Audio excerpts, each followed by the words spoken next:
بعد المشوار الطويل هذا، هذه اللوحة هي المطلوبة. لا حد يزعجني ولا حد يقول لي نظف ولا.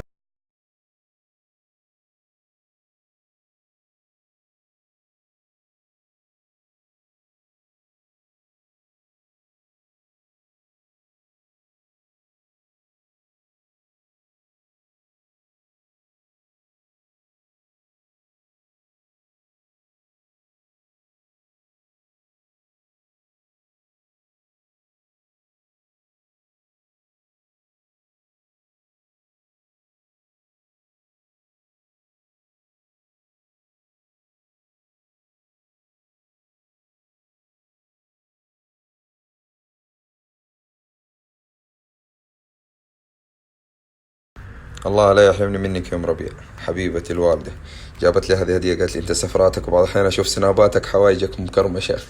جابت لي هذه خفيفة وحلوة، بس تعبيها موية من هنا وبس تمررها على القميص او البنطلون ما شاء الله على طول تضبط. ربي يسعدك.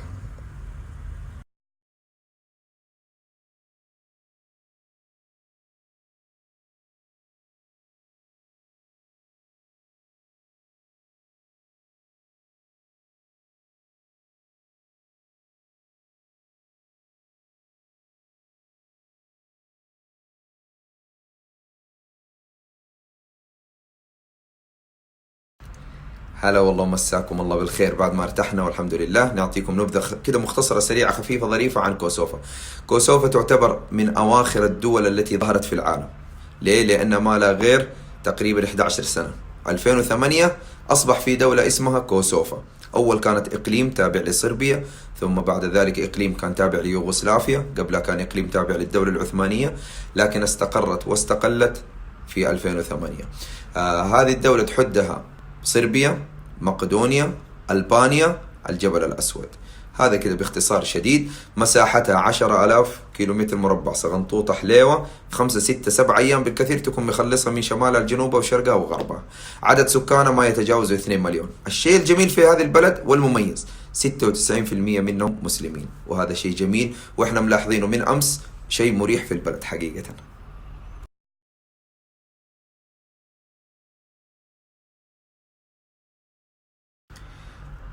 كوسوفا ما لها عملة، وبالتالي عملتها فقط اليورو، لأن قلت لكم دولة تم استقلالها والانفصال عن صربيا. حسبي الله على صربيا. هذه صربيا صراحة أنا مقهور منها، ولا أبغى أروح ولا أفكر، يمكن آخر دولة في العالم أفكر أزورها. إلى اليوم ما هي معترفة باستقلال كوسوفا عنها. عندهم علاقة تطبيع بعد اتفاقية بروكسل حصلت قبل كم سنة 2007. فما تعترف انه عندها انفصال او عندها استقلال، لا، بس عندها علاقة تطبيع معاهم فقط. فما عندهم عملة الا اليورو، ومقبول جدا وماشي في اي مكان.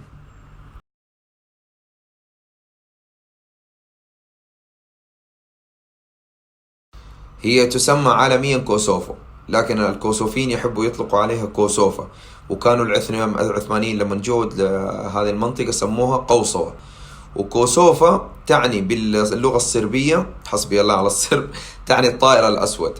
فكان ينتشر فيها الطيور، ونصف هذه الأراضي كلها زراعي إلى الآن، تستثمر في الزراعة. فهذا هو سبب تسمية كوسوفا، لا تقولوا كوسوفا.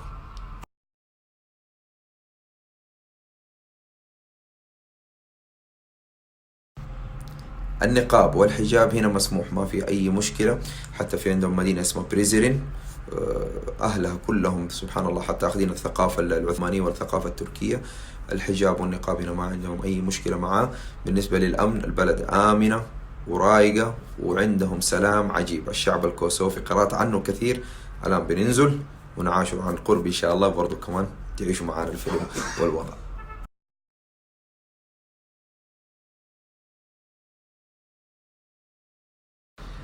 الشيء المميز في كوسوفا إنه الوصول لها ما يحتاج لأي تأشيرة، عكس البوسنة والهرسك، وعكس بعض الدول اللي تحتاج شنغن أو تحتاج فيزتها.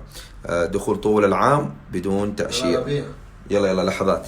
ألبانيا جارتها عندها من أكتوبر من أبريل إلى أكتوبر برضو بدون تأشيرة.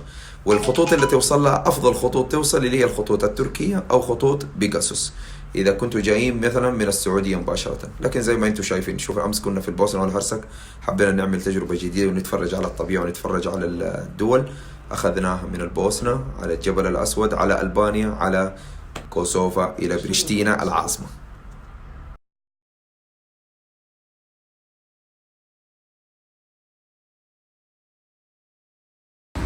خرجنا الآن شكرا لشركة الفصول المذهلة اللي صراحة أثروا موقع الفندق هذا الاستراتيجي. إحنا الآن في قلب العاصمة بريشتينا. بريشتينا جوها في الشتاء طبعا مثل حال بقية دول البلقان، بارد وشتاء وثلوج، وفي الصيف تعتبر الآن صراحة جوها زي جو سراييفو. أما ألبانيا والجبل الأسود كانت صراحة جدا حارة. اليوم لا والله الجو طيب، 24 درجة الحرارة وممتاز جدا، وأعتقد لو كانت غيوم بيكون كويس. أهم المدن السياحية في كوسوفا اللي هي العاصمة اللي احنا موجودين الآن فيها بريشتينا، وعدد سكانها يمكن تقريبا 200 ألف نسمة. وبعد ذلك في مدينة اسمها بريزرين، ومدينة اسمها بيا، وطبعا فيها مرتفعات وكمية شلالات وكمية بحيرات وأنهار جميلة جدا هنغطي لكم إياها.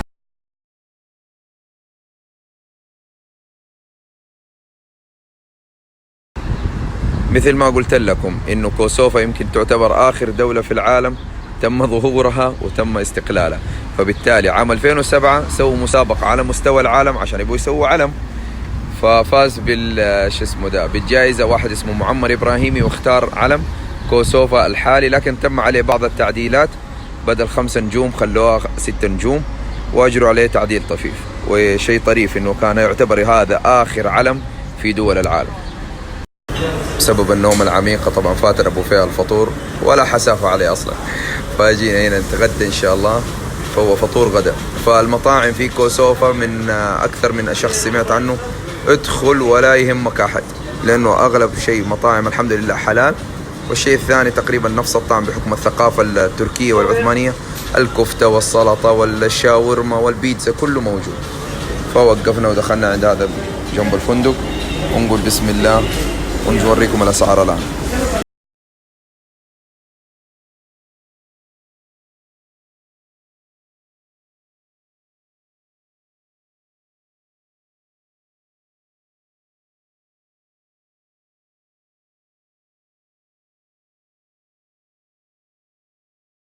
يلا بسليمان بطل حركاتك مش بطل حركاتك، تبغانا نزور، يقولوا أول السعوديين يزوروا قسم شرطة في كوسوفا. يعني مشكلة والله 3 مرات أروح وارجع، 3 مرات أروح وارجع. أول مرة ما لا الفيزا شغلت ولا البطاقة الثانية ولا الثالثة. قلت له بحول دولار، قال لي صح. ناس الفلوس، رجعت الوكيل أخذت الفلوس ورجعت مرة ثانية، قال لي أروح أجيب الباسبور ولا ناس المفتاح. وبعدين دورك يا حبيبي، دوري ورطنا دحين.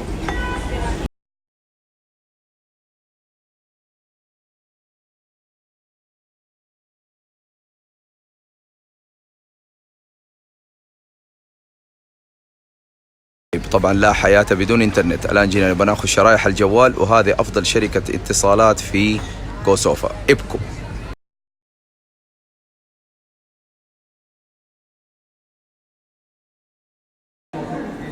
بس من شروطهم إنه لازم تروح أي دولة تشبك على الشبكة الاتصالات اللي عندهم، زي ألبانيا هذه إيجن موبايل، ومقدونيا 1، ومالتي، وتركيا توركسيل، ومالتي الجبل الأسود. ضروري جدا، نحن نسوي لكم إياها.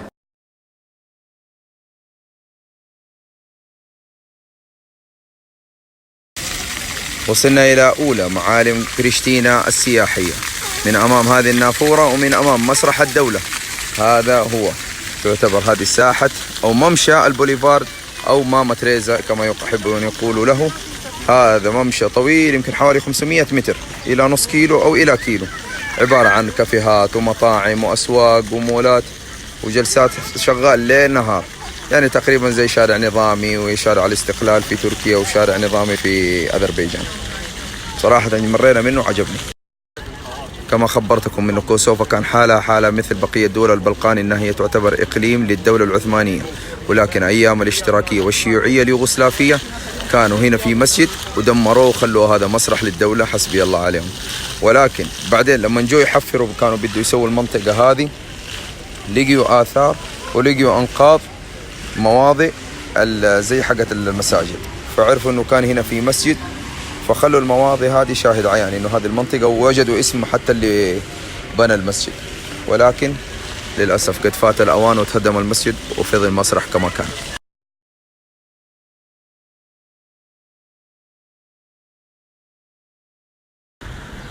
هذا أحد الأبطال وأحد الشهداء اللي كانوا أيام الحرب الظالمة من الصرب على الشعب الكوسوفي، اسمه ظاهر بجزيتي. استشهد رحمة الله عليه بس بعد ما صفوا وقتل كثير من الصرب، ومات عام 1998. وبالمناسبة دائما إذا إن شاء الله كل ما حنصور حنوريكم، حتشوفوا العلم الكوسوفي هذا اللي على اليسار مع العلم الألباني مع العلم الأمريكي. هذا حتى على المستوى السياسي وعلى المستوى الرسمي هنا في كوسوفو دائما الثلاث الدول دي أو ثلاث الأعلام تنحط، مو زينا علم واحد لكل خاص بالدولة. ليش تقديرهم؟ ليش؟ لأنه هم طبعا بينهم اتحاد قوي وقديم جدا بين ألبانيا وكوسوفو، الشعب يعني الشعوب، وبالتالي برضو أمريكا كان لها دور كبير في وقف الحرب وإقامة الضربات على صربيا، اللي 78 يوم جلس حلف الناتو وأمريكا يضربوا صربيا لغاية ما وقفوا الحرب في كوسوفو عفوا، واللي قتلوا منهم فوق 20,000 نسمة، حسبي الله عليهم. واليوتيوب وجوجل ما زال شاهد عيان على جرائم الصرب في كوسوفو. صراحة كان شيء معاناة للي يقرأ شوية عنهم، برضو شعب ذاق ما ذاق من الابتلاءات والويلات، وحسبي الله على الصرب.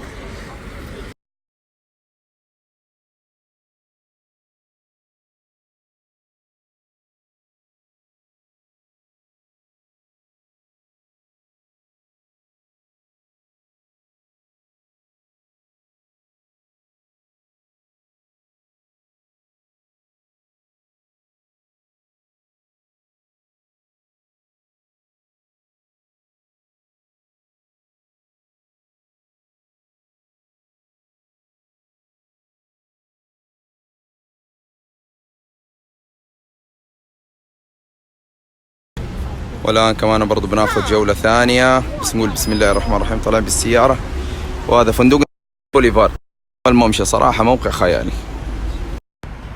والآن وصلنا إلى أحد أهم المعالم برضو في بريشتينا، يسمى مسجد الفاتح، ويسمى برضو أيضا مسجد الإمبراطور. هذا المسجد اكتسب أهميته الثاني الفاتح عام 1461 ميلادي، وأيام الحرب النمساوية المجرية ضد الدولة العثمانية وضد المسلمين هنا في كوسوفا احتلوا المسجد هذا وحولوه إلى كاتدرائية وكنيسة. وبعدين في عام تقريبا نهاية القرن ال17 الحمد لله رجعوا انتصروا المسلمين مرة ثانية، الحمد لله في قلب مدينة بريشتينا. هذا المسجد أترمم، جات يمكن كده تهدم عام 1955، لكن ما شاء الله تبارك الله محافظ على شموخه، وأسأل الله أن يعز الإسلام والمسلمين في كل مكان. ما زال المسجد الحمد لله كما هو.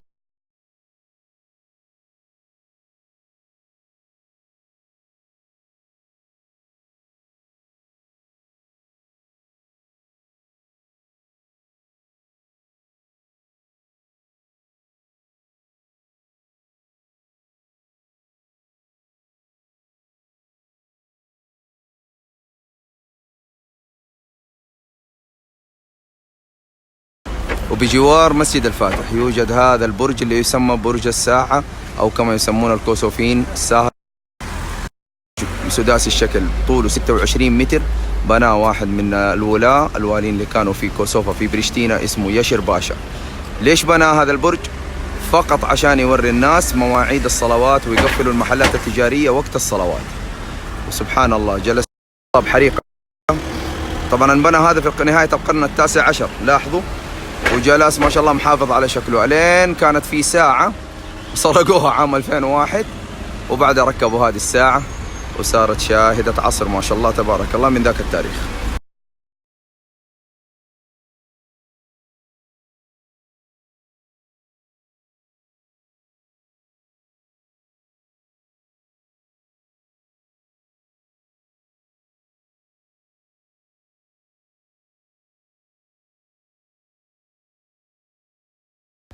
وصلنا الآن إلى أكبر حديقة في كوسوفا في العاصمة بريشتينا، تسمى قرمية. منطقة جميلة صراحة، من يوم ما دخلنا فيها عبارة عن ملاعب وملاعب أطفال ومقاهي ومطاعم كذا، هواء الطلق. يعني باختصار شديد حقت قدر ضغط و2 كيلو حاشي ولا 2 كيلو لحم. مرة جميلة المنطقة.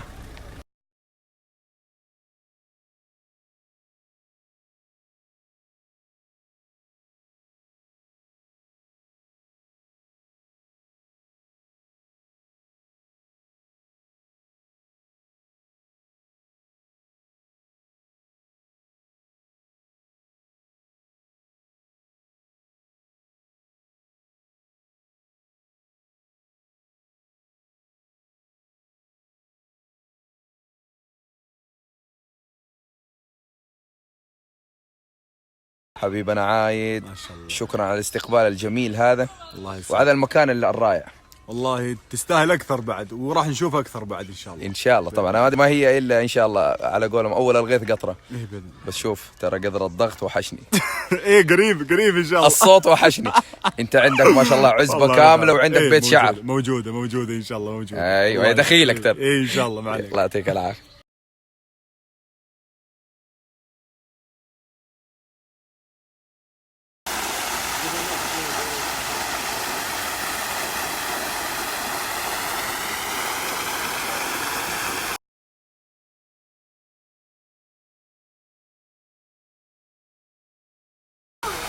سبحان الله، في بعض المواقف تبين لك عن البلد وتعطيك تفاصيل كذا عن البلد. دوب جايين شغال احنا كذا شكلنا عرب وخليجين، وجاء مسكين مفجوع قال انا شغال هنا ولقيت ايفون طايح، هذا لكم؟ قلنا لا والله ما هو لنا. فهذا دليل انه ما شاء الله تبارك الله، ان شاء الله الخير في وفي امتي حتى قيام الساعه، ودرجه الامان في البلد جميله. نهاية الحديقة حقت جيرميا يوجد مسبح، شوفوا ما شاء الله تبارك الله مرة كبير، اللي يشوفه يحسبه بحيرة، لكن هو يعتبر أكبر مسبح في البلقان كلها، موجود في العاصمة بريشتينا في كوسوفا. لكن للأمانة في الصيف ما أنصح أبدا، الوضع خيصي بيصي. انحش يا ولد يا عايد، جيب السيارة يا عايد. والله مرة ما يصلح. الآن وين متوجهين يا حبيبي عايد؟ احنا متوجهين في بحيره بتلافا. بحيرة بتلافا. ايوه بحيره بتلافا، تقريبا 8 كيلو طويله في الشتاء و6 كيلو في الصيف عشان تجف المويه شوي، وتتجمد ايام الشتاء الناس يركبون بالسياره فيها. ما شاء الله. وكانت سابقا قريه، ما زال مناره المسجد موجوده تحت المويه. تحت المويه. ايوه موجوده. الله يعطيك العافيه. تسلم. وصلنا إلى بحيرة بتلافا. هذه البحيرة إيش أقول وإيش أعيد، والله حوالينا الأجواء يا أخوان جميلة جدا جدا جدا، وعلى قوله كمان في الشتاء سبحان الله تتجمد، والسيارات تعبر من هنا تروح إلى الجهة الثانية. وصراحة مرة حلوة. الناس اللي يبغى يسبح، مو زي المسبح العام ذاك الفشيلة، أيوة هنا نسبح ما عندنا مشكلة. وبرضه كمان في قوارب للإيجار شوفوها هناك. وفي حاجة حلوة إن شاء الله وعدني بيها عايد، بعد كم يوم بإذن الله حنيجي المكان هذا ثاني مرة وحنشوفوا أشياء حلوة بإذن الله، انتظرونا.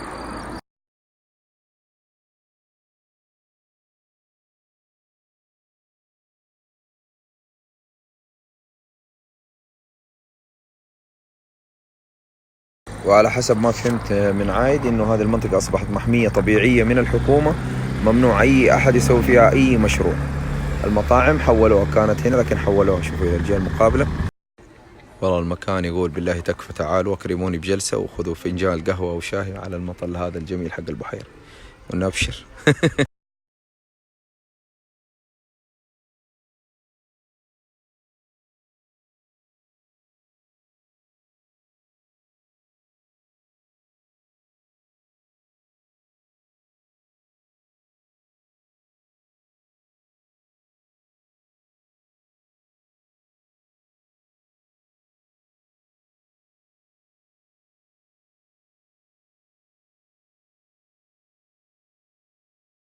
طبعا من أجمل ثقافات السفر إنك تروح مطاعم ولا تروح أي مكان في أي دولة تطلب أكلاتهم الشعبية.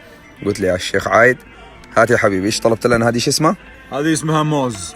موز. موز مكوناتها من الطحين، الجبن، بعد فيه دسم وفيه الحليب، كلها يسوونها مع بعض ويجيبون هذه موز. وهذا ايش ده؟ ويطلع من الفرن. هذا ترى فلفل.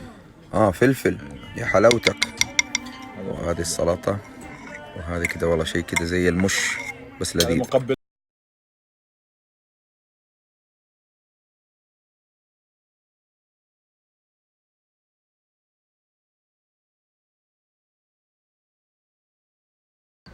منظر الغروب، وما أجمل منظر الغروب، والأجواء بدأت دحين سبحان الله درجات الحرارة تنقص يمكن 12 درجة.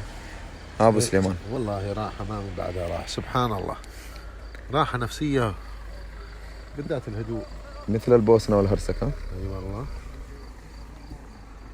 البوسنة سمعنا عنها وعشنا الواقع حقه إنه فيها راحة نفسية. الآن نفس الكلام بدأ ينطبق على كوسوفا.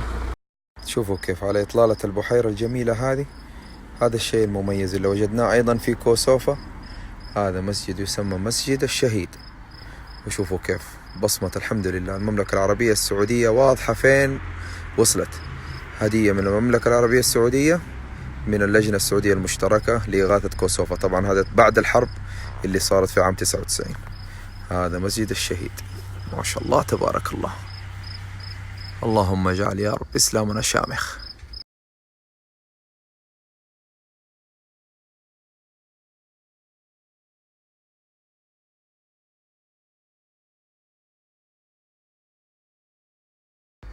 أنا ما ودي أكثر عليكم في المعلومات، لكن أيام الحرب على كوسوفا كانت اللي هي بعد البوسنة والهرسك من عام 97 إلى 99.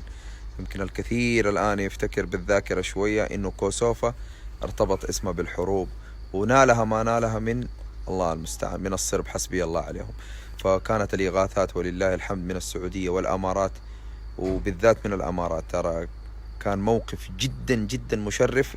أقرأ عن الموضوع من عام 2000 إلى 2007 دخل لكوسوفا 400 مليون يورو مساعدات ولجان وإغاثات. اللهم لك الحمد والشكر.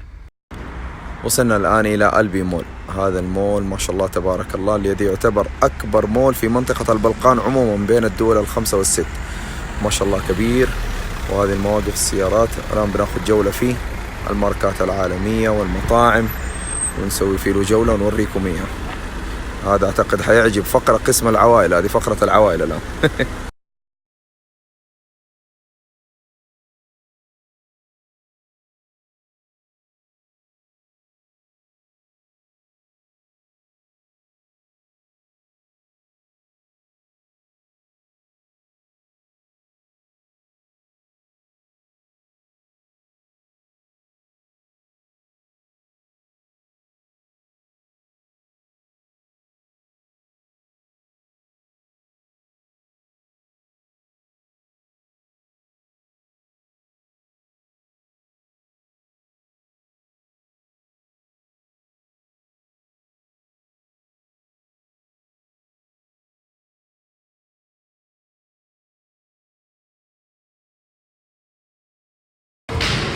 ما شاء الله تبارك الله مول كبير، وحقيقة ما الله ما لفينا ولا 5% إلا تعبنا قلنا خلاص يا رجال شوفوا لنا محل نجلس فيه. ما شاء الله يعني بالفعل وكأنك في مول من مولاتنا في السعودية، لكن الأسعار مثلنا تماما ما في أي فرق. يعني كوسوفا بالفعل أخذين الطابع الأوروبي لأنه زي ما قلت لكم عملتهم باليورو، فما في أي فرق في الأسعار صراحة. أبو سليمان قال نبى نغير خلاص ما شاء الله من اللحوم. في البوسنة ما شاء الله ما ناكل غير لحم، فلقينا الشيخ كنتاكي. طبعا والله ما حدنا عليك إلا عدم وجود البيك. البيك برقبتك، لكن عادينا نحدينا لك.